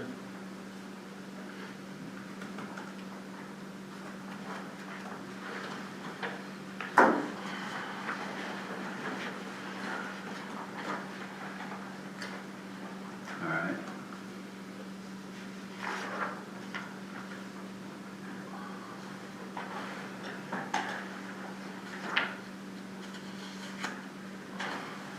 Okay, any other comments? Yeah. So that takes us to signs. 155.2.1.250. Are we bypassing the trash storage portion? Oh, no, did you have any comments on that? Well, I guess that, why would we, rely on the city's garbage collection providers? Who else would pick up the garbage? People take their own I was garbage. gonna say, we would use I take my own. we take our own. Not for multifamily though, this would have to be a managed unit Oh, I see. if this ever happened. Oh, Because it also requires a concrete slab. It has a lot of stuff that you wouldn't do, it's because it's not for a house. It'd be like if you had a fourplex, you're gonna have to have a single dumpster and a trash company. I don't think we're gonna let a fourplex And those do are all, paper, rock, scissors to see who drives to the Well, trash. the owner might come and take the trash and take it to the transfer station. these are probably gonna be renters. Exactly. Well, I know Well, there's there'll gonna be be an owner of the renters, but project. the owner living somewhere else could come and take the trash. You could. Is that really important to you to put in here? I would rather rely on a professional for trash. I just for think multifamily. they need to have options. I'm Right. trying to give somebody options for what they do. If I don't I know. believe we should mandate that a individual that's gonna build a fourplex be required to have a garbage service, if he wants to take care of it himself. Okay. I think we should require the garbage service. Most cities have a franchisee and everybody gets trash service. This is actually very unusual where you can haul your own garbage, so I don't like the idea of a fourplex or a sixplex hauling their own garbage. I mean, Well, the what's second the difference most common complaint we have here after parking and numbers of bodies in short-term rentals is trash. It's bears and spilled garbage and things like that. So having a four or a sixplex and saying the guy's gonna take care of himself is, in my mind, a recipe for disaster. Okay, well, But until he gets here's a prime complaint. example. I've got other people that are coming to me to get the designs for my dump trailer because they're sick and tired of the garbage company. That's fine. Up in their rates every time you turn around. That's different. And the difference is I go from $1,500 a month to about $400 a month hauling my own garbage. No, I get it, I get it. So I don't see how we should require that an individual that's gonna build a fourplex and run that on his own be required to have a service It that's doesn't gonna say rate that, him it every time doesn't he say turns they're around. required to have the service. It No, only says that the facilities have to meet the services requirements for pickup. so that's about having a wall and a slab that would meet the requirement. You're right, it doesn't say you have to sign up for it. No? But if something goes wrong, they could sign up for it and it would be acceptable to them. Does that make sense? They're gonna have to have this approved, like they're gonna have to come up with a plan, come through the flood process, Yeah. PUD, do all this. This is just kind of setting the standard. And if during that process, they wanna request something else, they can still do that. But I read through this and this says to me that it requires that the city's garbage collection providers are setting the standard, not the city. Well, it's a pass-through. Hmm? It's a pass-through. They would give us a standard drawing. Do we already have one from the county trash? We've never had a multifamily, so we probably don't have a standard drawing for a trash enclosure. It's kind of standard technology. If you ever get to multifamily, there's gonna be a location, it's gonna be fenced, it's gonna have room for a dumpster, it's gonna have a concrete slab that, you know, the gate's big enough so they can roll the dumpster out and pick it up with a truck. I mean, it's gotta meet somebody's standard if you're gonna do that. If you wanna haul it on your own in the interim, go ahead. This doesn't require you to sign up for trash, but it requires that that multifamily building be built to that standard. So that you could. I think- Otherwise, you're creating a trash monster. I've seen this. They throw it over the fence into the enclosure and the trash guys are not gonna go in there and pick it up. And the maintenance guy usually hires the low bidder. I mean, if we ever get to this, we don't have any multifamily, but if we ever get, Even if you build this, the resident's gonna go over there and just throw it in there anyway, so what's the difference? Resident or neighbor. I guess I'm just gonna what would you agree to prefer? disagree. Well, then what would you do? Nothing? No, I'm not saying do nothing, but Why don't you just get rid of the word cities, just say the garbage collection provider?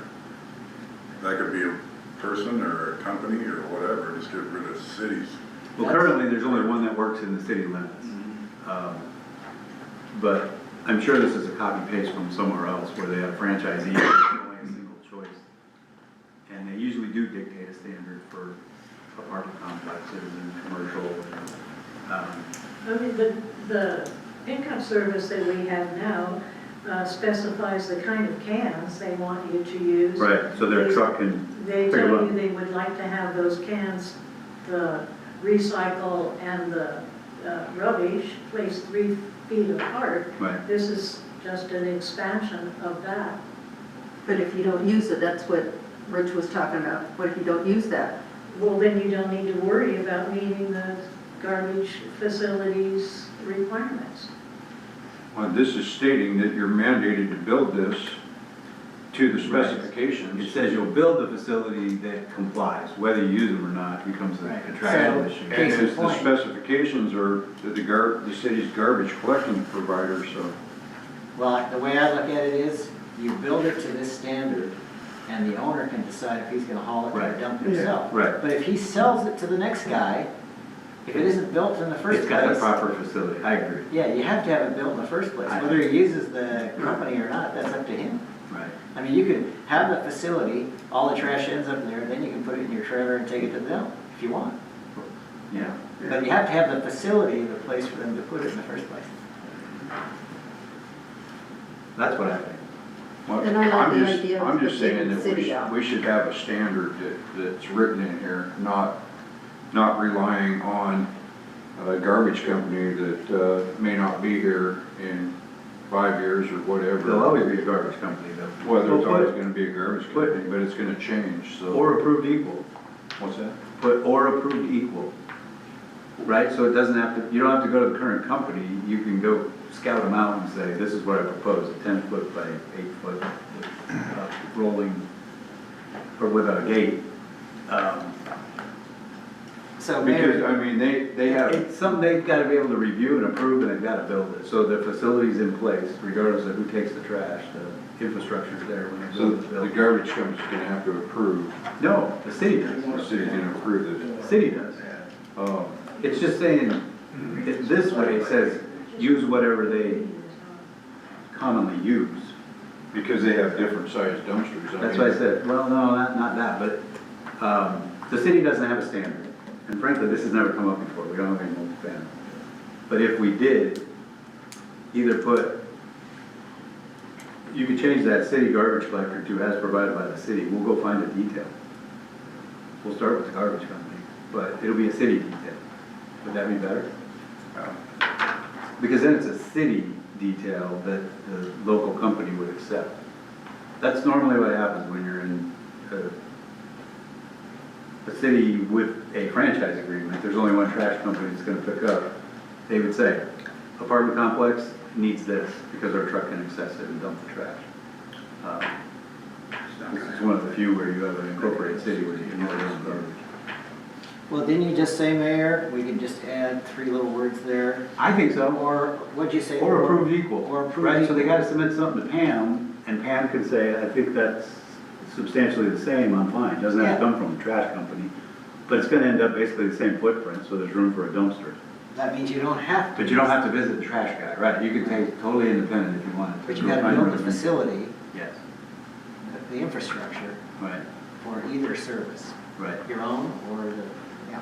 right. You might build it bigger, so you can just back a trailer in there, and then open the gate and take your own trailer to the dump. Well, But then there's an option, right? You don't even have to talk to the trash guy. Does that work? yeah. Can we strike the word city? Hmm? Striking the word city and just have garbage collection collector. I think that's a good idea. Okay, Well, strike out cities and then add or approved equal, because you're still yeah, saying. at the bottom, I would say. Specified by the approved. garbage collecting providers or Yeah. approved equal, That makes sense. I think that works. yeah. Yep, just take the word cities, it's in there twice, right in the middle and right at the end, and then add or approved equal. And that way Pam will see something submitted for review and approval and construction. Actually, not Pam, it would be the planning commission and the city council. Oh, because it's part of the PUD. That's You'd see correct. that up front.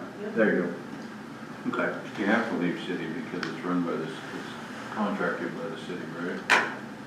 No, they have, well, they have an agreement with us Yeah. to operate in the But city. we're not contracted with them. Yeah. So city could be gone. It's just a garbage provider. Yeah, because we don't have a franchise agreement. There's not a sole Okay. source. There's only one company right now, but yes. So yeah, it still works without the word city. And then the garbage collector provider could be you. Yes, Like I am the garbage collector provider. So right, come up with an enclosure. It's acceptable or inaccessible by me. So it meets the need. Well, And bear So- resistant. then like he's trying to make the point of you sell that to somebody else and now it's not up to the standards and he's gonna have Nobody's gonna come with a Well, garbage. So the only thing that would have to change would be access to the gate. You give the keys to the gate, and the trash receptacle for that can be changed. Yeah. You're using your trailer, they gotta get their own trailer. Or they have to make it accessible to collection. Okay, and it may never come up. Any other comments? Nope. About trash enclosures? As you can tell, I don't like trash. Fair enough, it is expensive. I'm not gonna hold my breath waiting for a multifamily dwelling permit. I'm fine if we never see it. See too many of those. 155.2.1.250 signage. Signs. The signs were already allowed, and then this provides some clarity, I think.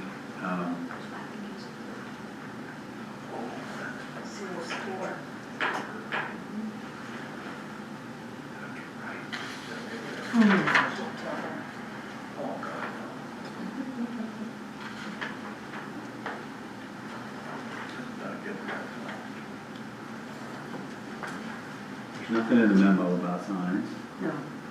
Anybody have any comments about we've got some strikeout and then some added back in, mostly rewritten for clarity.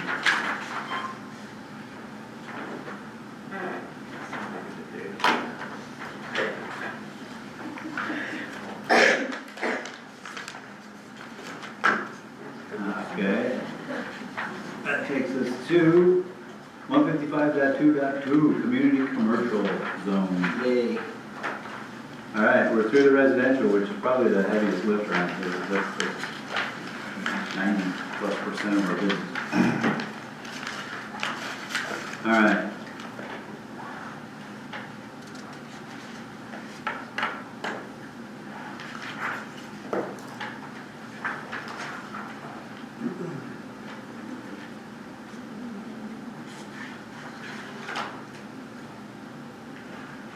We have something in the memo, but we haven't got to it yet. It's on page 54. Any comments on page 52? Definitions or, not even definitions, just allowable land use. It lists the types. Grocery stores, bakeries, professional office, nurseries, medical office, clinic, restaurant, beauty or barber shop, boat sales, gift shop. Rapunzel, we struck manufactured home park and travel trailer from this list because they go in a different spot, correct? Yes. Okay.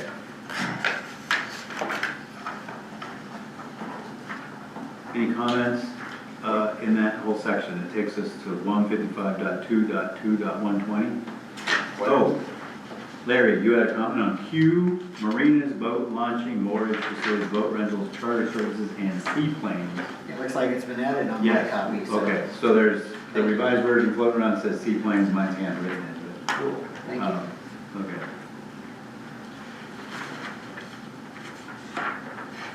And then conditional uses and uses subject to review. So, I don't know. Yep, go ahead, Rapunzel. Okay. So, marinas, boat launching, moorage facilities, etc., was added under allowed land uses. It is also under conditional uses. Oh, you're right, It cannot be in both places. you're right. Let's just take it out of conditional. Right, it's allowed, right? We got moved to allowed, so it should be struck in conditional. So take out number, is it 6 or F? It's 6. Six, take that They're out. now all numbered, yes, so it's 6 in .120. Yeah. The conditional use or use is subject to review. It's now in allowed uses in commercial. Good catch. Do we have anything for quarries? Do we have any quarry language?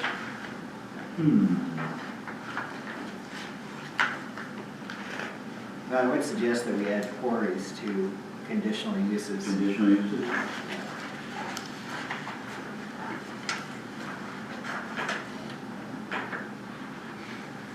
Make that item 6. Yeah. A quarry? A quarry, yeah. You know, there's rock quarries Yeah, no rock on the coast. Well, but there could be one. I mean, This number says it's gonna go under. Is something driving it? no. Yeah, it's here, it was proposed to add here, and then Like, we forgot to strike Mapleton? it. So we strike Or So it's an allowable use, yeah, it's not municipal, but it's already, yes, So already. that's why you wanna have some review process on it, otherwise they can just build it. No, they can't. Not unless it's in the allowed use zone. Okay, that's a good point. So, Yeah, but I just bring it up because it's, I mean, you've got things like lumber yards. They're noisy and dusty, so is a quarry, so. So, go ahead. I think a quarry is heavily regulated by the state. and Yeah. I don't think they'd allow it in Dune City. Yeah, that's what I was thinking, I don't think you could, we have, number one, we only have a very limited number of commercial We have parcels. none of the commercial Have rocks. areas would be suitable for. They're all sand. Okay, I just brought it up. I mean, but a sand pit would come under quarry, right? If Yeah, we were would. just mining sand and, Yeah. but we have such a limited amount of commercial real estate, I'm not sure, some way Rapunzel, it's one of those things that's heavily regulated, you get into groundwater and everything Most else. of the commercial real estate, if not all of it, is right on the lake. Right. Which would prohibit it completely. Okay, Right. sounds good. Okay, Just so take it just out. leave it out, and that would be, it would be its own application if we were ever to even consider it. And they would, yeah, I'm with you, I can't imagine where it would fit today, unless it was an annexation or something, and they said, we're on this side of the highway and we go uphill. We have plenty of sand, but not much rock. Right, right, we gotta get further Ham's direction to find a rock. Okay, I'll scratch 40 though. And then under uses subject to review, manufactured home parks allowed subject to approval granted through subdivision or plan and PUD process in chapter 155. Okay. Recreational vehicle parks, same, added through 155.4.10.120. And then temporary, seasonal or special events, temporary sales offices, model homes, temporary buildings allowed subject to approval granted through the temporary use permit process. Which is not the same as like a one-day special event permit, right?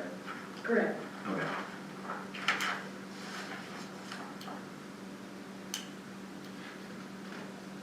And then, any comments? That takes us to 130. 130 has a comment. 155.2.2, 130.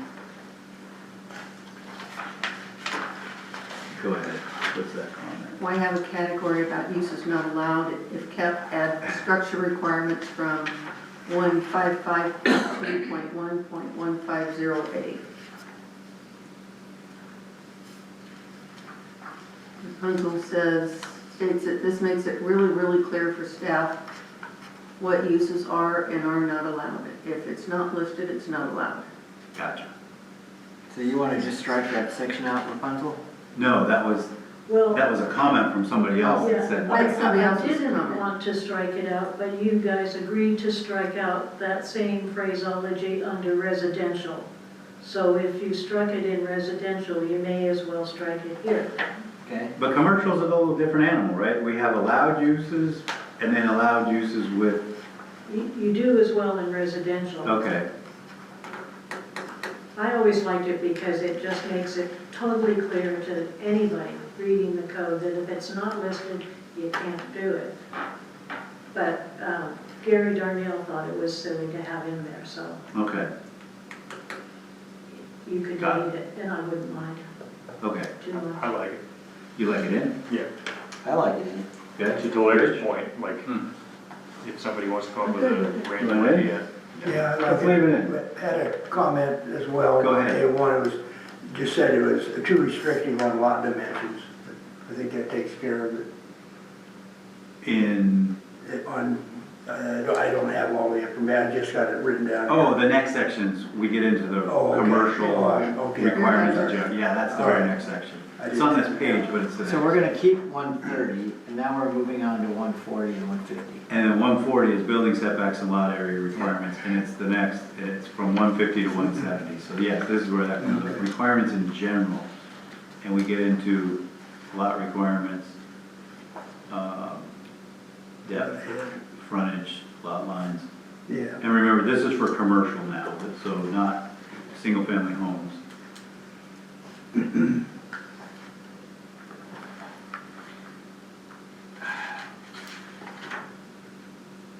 And actually, there's, okay, we do have some depth.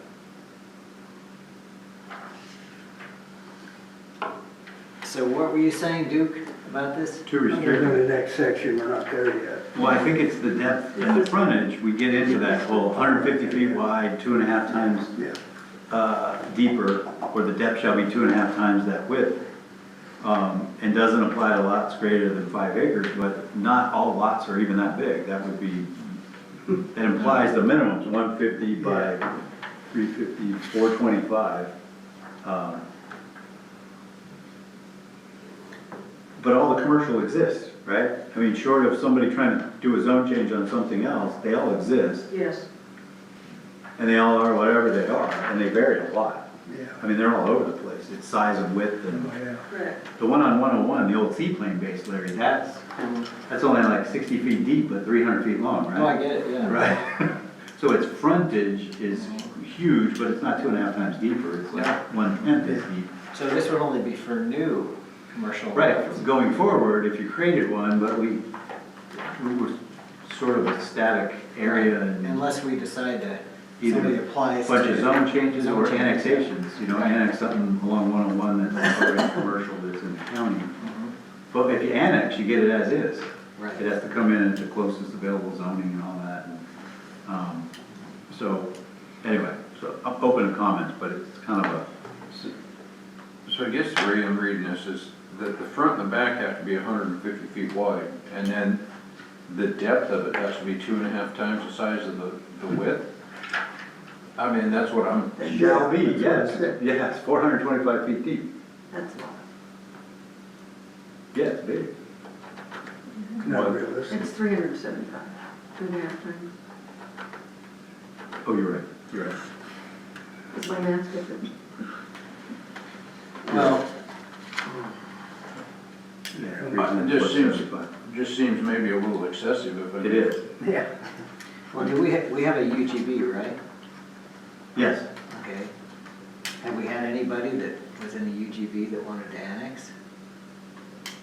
One parcel 5 years ago, right? That's the one Ricky mentioned a couple of meetings ago. He said, whatever happened with that? Nothing happened with that. It was a piece of frontage on 101. Oh, it wasn't even in city limits. No, it was Lane County. They wanted to annex and it was Oh, yeah. residential. It wasn't commercial. It was a piece of it was a strip of residential on 101 near Pacific. And I don't think it ever happened. Nothing was annexed. There were questions about where the roads would connect and that sort of thing. Well, we could change this code, but it might never even apply. I know. I mean, it's like, we're trying to fix something that would never happen. Exactly, so we either just leave it alone, and if they come in and it's smaller, they say, well, this is how big it is, do I need to apply for a variance? Or we take out all the numbers and, but it really it relies mostly on annexations or something that's current residential that something changes and they decide it's more appropriate commercial and they're coming for a zone change, but, I think if a person's coming in and they're gonna look at possibly trying to get a lot variance to a commercial, and they can't meet this, that's just gonna basically shut them down, even on a variance, because if we leave this in here, then there's no way for them to even come in for a variance of any kind, you know. for potential, development within the city. So like, And I'm not saying that we're gonna be a commercial city by any means, Yeah. but let's just take, for example, if we annex clear to the bridge, just saying, and we get up there and there's a lot of commercial up there, And a lot of it's smaller than that. It's about 1.25 acres minimum. It's a little over 1 acre. is that what that, is that all Yeah, that if is? you do the math, yeah, right, 375 and 150, it's, Acre and a quarter? yeah, 1.3 acres. So, but there's a lot of them, you know, like your example, if you went out to 101, there's a lot of them are smaller than that. Yeah, the highway front and stuff, it's not all very deep. yeah. So I'm not exactly sure where the dimensions came from, but To be clear, that depth will not be more than, not less than. 2.5 times. Will Yeah, not but be. it's not more than, it's not minimum. Gotcha. It can't be bigger than that, it could be smaller, right? More than that thought. It is Not be less than. So at 150 feet, you're limited to 1.25 acres. You That can't, really so doesn't make you sense. can't have massive commercial, is that the intent? To limit this out? I don't know what the intent, because these are the old numbers, that part's already in here. What did you want to see here, Duke? What's that? What do you want to change this to if you want to change Well, it? I keep thinking, somebody laid these out on the table with a ruler. Yeah. And as long as we're open to variances, I'm good on everything in Yeah. here. As long as we're And this open to is variances. commercial, but you're right, it's not minimum 2.5 times. So I don't know how, I mean, these are old numbers. Well, like if Rapunzel, somebody- if you've been somebody- doing this a while. When's the last time we had a new commercial development and this really came up? I don't think there's been a new commercial development since the city was founded. Let's move on. Let's move on. Well, you're right, because all the commercial properties existed when the city was created, and they were basically grandfathered in. Everything else is residential. Dune City is residential by city charter, basically, when you read You know, if you it. think about it, there are a couple of, say, lots on Wohink and Silk Goose that are about 1 acre in size, and if somebody wanted to, they could ask the city to make a zone change to put in a commercial business. Right, Whether or not it would happen certainly is Right. another question, but it's possible. It's very remote, but it's possible. So- So we have at least basic language to cover that remote possibility. but it's pretty specific, 150 feet wide. Because really, the size of commercial is determined by the nature, right? Yeah. We will probably never see a new car dealership, but if you had one of those lakefront lots that said, we want to build another small marina and we're going to rent pedal boats or something that doesn't exist here, 150 feet by 2.5 times depth makes no sense. They might say, I need about 12,000 square feet and 5 parking stalls. Well, Dune City would never, and the comp plan would never approve anything large like that. That's why it's small. Right, It's a small Okay. scale commercial activity okay, by design. all right. So the intent was to limit the size. Yeah. Okay. All right. Moving on. Okay, so yeah, I guess it was restrictive on purpose, right? We're Yeah, not looking for we had large to do scale. Yeah. It seems to be working, considering there hasn't been new commercial enterprise since 1940. It's working. All right. And then we get to the commercial setbacks. I'm not sure we need to change anything there. Why was the front changed to 0? I'm just curious. There's a comments That about was that a too. comment, yes. It says the new proposed number is Oh, 10. well, if you look at the standards, most everything is 0 feet on commercial. Which Oh, new would, commercial. which would include your parking and everything else, so.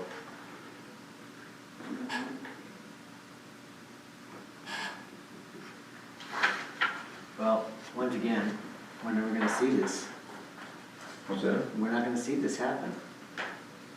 So it doesn't really matter what the setbacks are.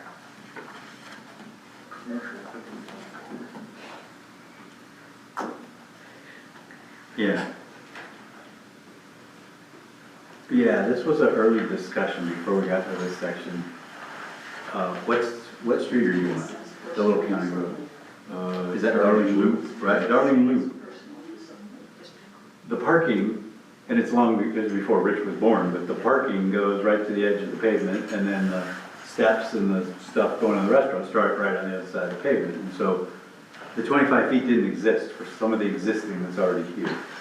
So, But it doesn't matter, this is for new, not for existing. gotcha, Right. going forward. And most city planners would say, don't put that giant buffer, put your, your commercial closer to the road, put the parking in the Well, back. the comment says new proposed number is 10.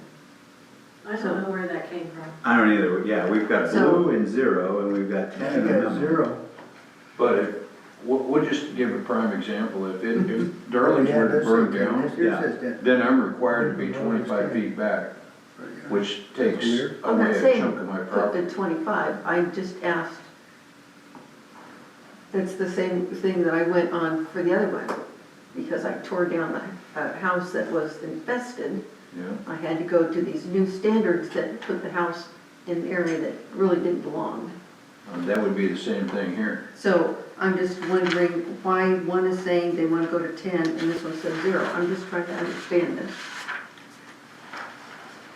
We get a, you I don't get know a where difference the 10 between comes from. residential and No, commercial. no, this isn't for commercial. There's a comment here that says it should go to 10. I don't know where the comments are. Yeah, Well, it says 0 on the sheet, right? Right. yes, Let's stick with 0. the comment says 10, so I'm trying to understand. Who made the comment? Well, go ahead, Rapunzel had a comment to the comment. Hold on. Sure. The planning commission did not say 10. The planning commission changed it to 0. Okay. There we go. And the memo, so is that Gary Darnell's comment, go to 10? I don't see it in his, but It's hold in our on. memo on It's page on 6. there. Just a second. Yeah, it is. But it doesn't say who said it, so I'm No, it just trying to doesn't. understand. New proposal number 10. I might be missing something and I have everybody's memos, but I do not see where the 10 comes from. Okay. Anybody in the audience have an opinion about commercial front setback? Anyone? Anyone? I think 0 is good. This is, Yeah. this last came up in 1950, 49, I don't know. Well, I wasn't born, so. Mr. Darling was up there. I wasn't even born at 50.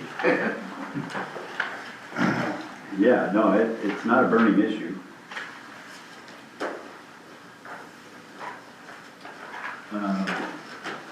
If you make it 0, you won't ever get a variance.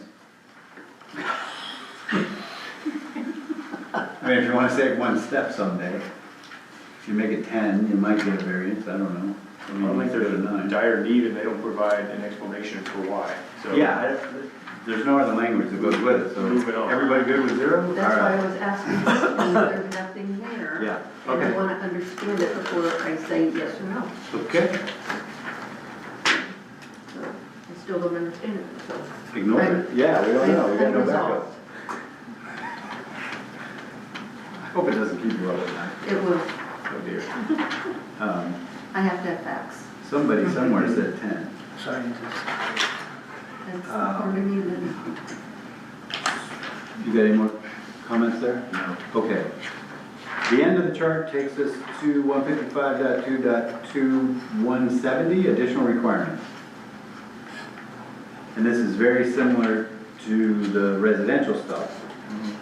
Features that can encroach, chimneys, signage that complies, utilities, utility easements, fences and walls in commercial, not to exceed 8 feet high.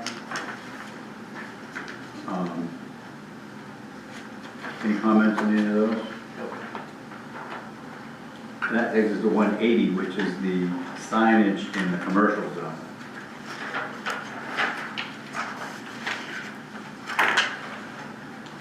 So on-premise sign goes for formal review.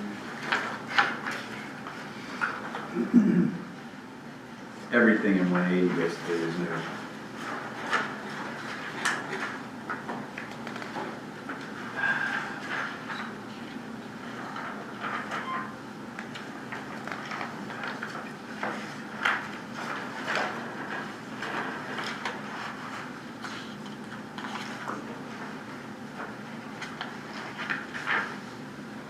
Any comments on signage?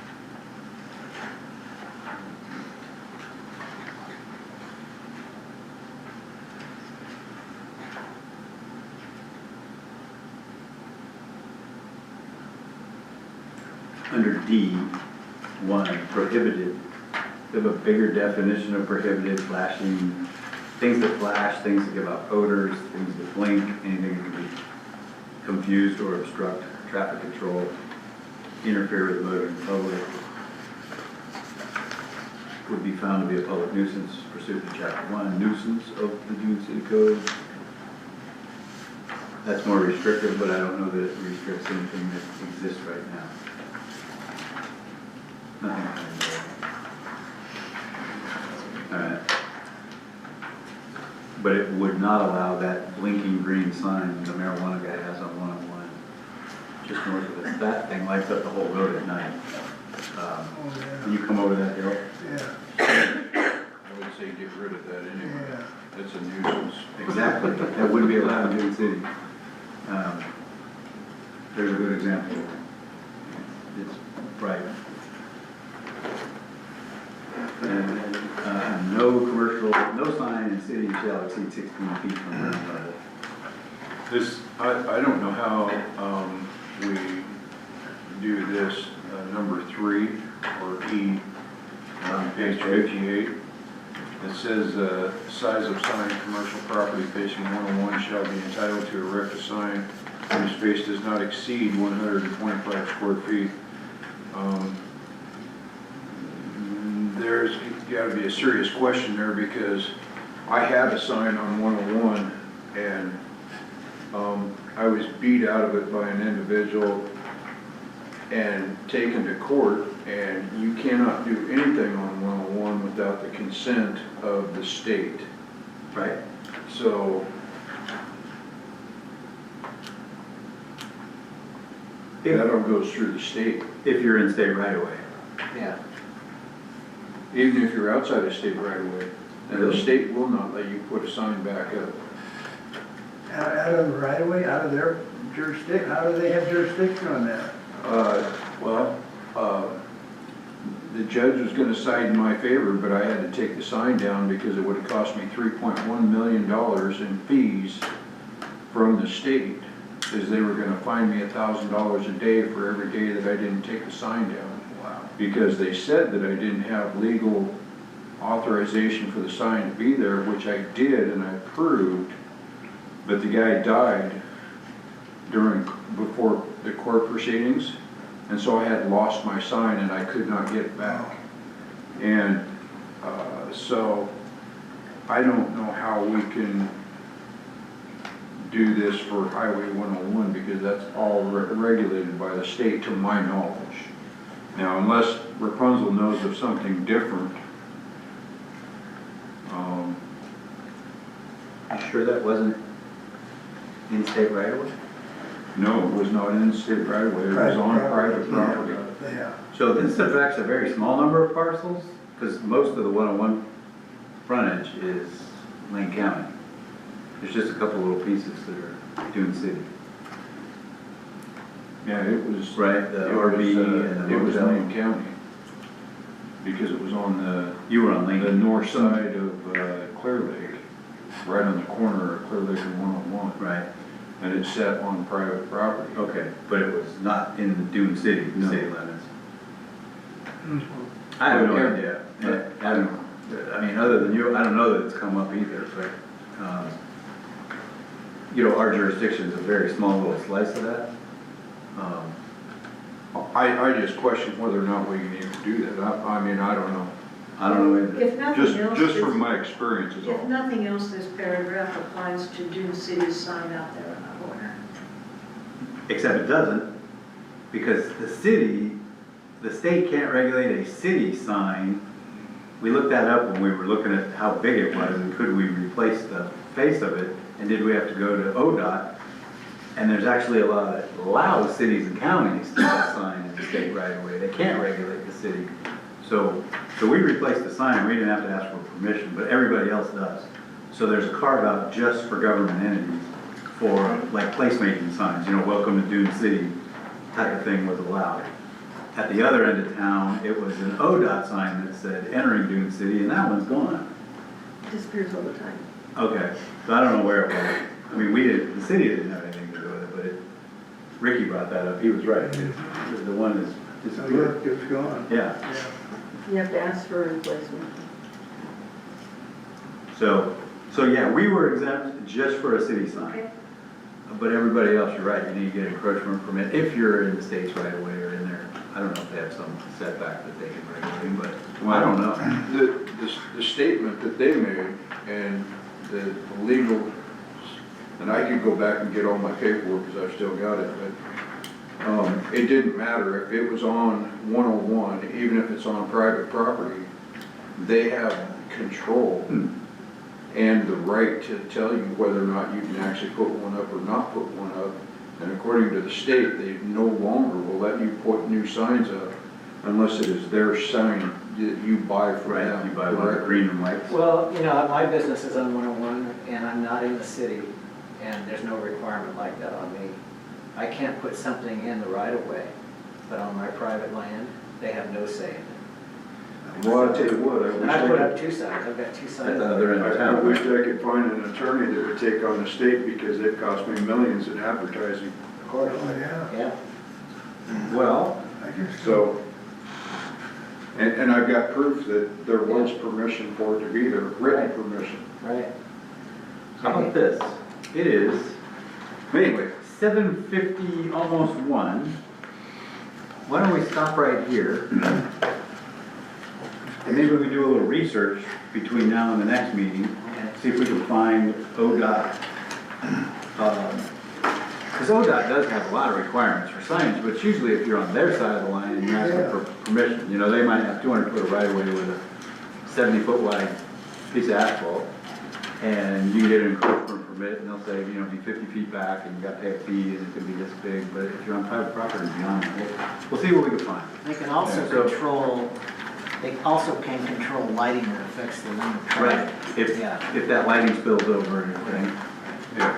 So, how about we park it right there, we are on page 58, size of signs, and we're in commercial property, and we'll see if we can find anything about ODOT.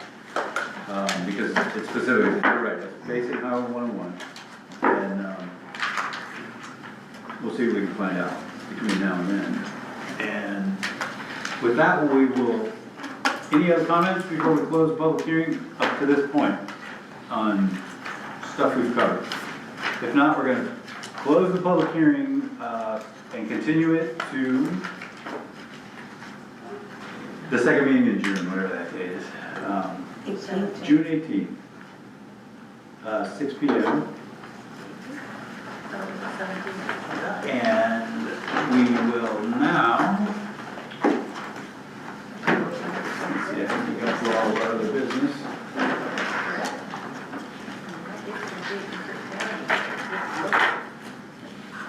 We'll do the, we're gonna leave the work session on chapter 154 until after we complete 155 at this point anyway, if everybody's okay with that. Because we're not gonna get through it in 9 minutes. And we'll go on to item 11 for good of the order. There. Anything? I just have one question for the city manager and the mayor. I have a letter that was written by Greg and Jan Murphy. They're seeking a refund of funds paid in error. Just to remind you, this is a motel. It's a seaplane base on the link 101. And they do advertise on Airbnb sites that they have a unit available, just like you do at Darling's. And through whatever confusion existed between them and staff and them, they paid for a permit fee for a short-term rental at 5% of their gross income, totaling $1,870. And they gave me this letter yesterday, which they sent the city on May 5th, seeking a refund. And I think they are due a refund. So I'd like to see that done, taken care of. Well, hang on a sec. So I don't think that's for the council's action yet, but Lila gave me a copy of that after she talked to them. And so I'll get with James, we're gonna follow up with them, and then we'll have a dialogue. Our ordinance says there is no refunds. We don't have, but if they appeal to council, I think the council has the ability to, you know, waive or grant a variance or whatever that is. So, and I had a couple of questions for them before I, you know, take a hard position. as to how it got permitted and what happened in the past, so Well, I think anyway. there's a lot of confusion. As they were sharing the story with me, it sounded like there's a compelling reason not to take money where it wasn't warranted. You know, this is not money that Oh, I understand, the city needs. I understand, but we also have an ordinance that says there's no refunds, and they paid it. But they didn't even belong in the ordinance in the first place. Well, and I wasn't gonna have this question here, but did they apply of their own free will, or were they compelled by city staff? And I don't want you to answer that, but. I don't know the answer. I know, and I don't either, and that's what I'm gonna ask them, is how did they get to this spot? Because I believe they decided they wanted a short-term rental permit, so they applied. Right. So we ran them through the process. We Well, presumed they were they're residential because they seek- applied. Yeah, they're seeking resolution. and Yeah. So my concern was that this was a letter sent to the city, addressed to the Dune City Council back on May 5th. So this should have crossed our desks here. Not necessarily. Before now. It wasn't for city council's action though, because So we have to stay out of it until they. it hadn't got to that point. Yeah, Lila has been in touch with them, and they didn't like her answer. Okay. So I told Lila I would get back with them, and then I went out of town for. Well, I'm sympathetic to their request because they are a commercial property. Yeah. If Rich had inadvertently paid fees in the short-term rental program and he's not in the short-term rental program, we'd give him his money back. So I feel like these people should have their money refunded. And let's collect from the people that really are in the short-term rental. Okay, So that's my thought. all right, Anyway. thanks. Chris? I don't have anything. Rich? Susan? Duke? I have a lot, but this isn't the right place. I'll have to talk to you first, maybe next time. Okay, It's not, yeah. all right. I don't have anything else to add, other than my pals at the Golden Knights are in the Stanley Cup, 9 years, and the third time in the Stanley Cup. That's the winningest hockey team ever, but, I'll make a motion to adjourn. you wanna make a motion to adjourn? Yes. Anybody wanna second that? Second. All those in favor of adjournment? Yay. Sounds unanimous, all right. It Now you is, can talk. 7:56.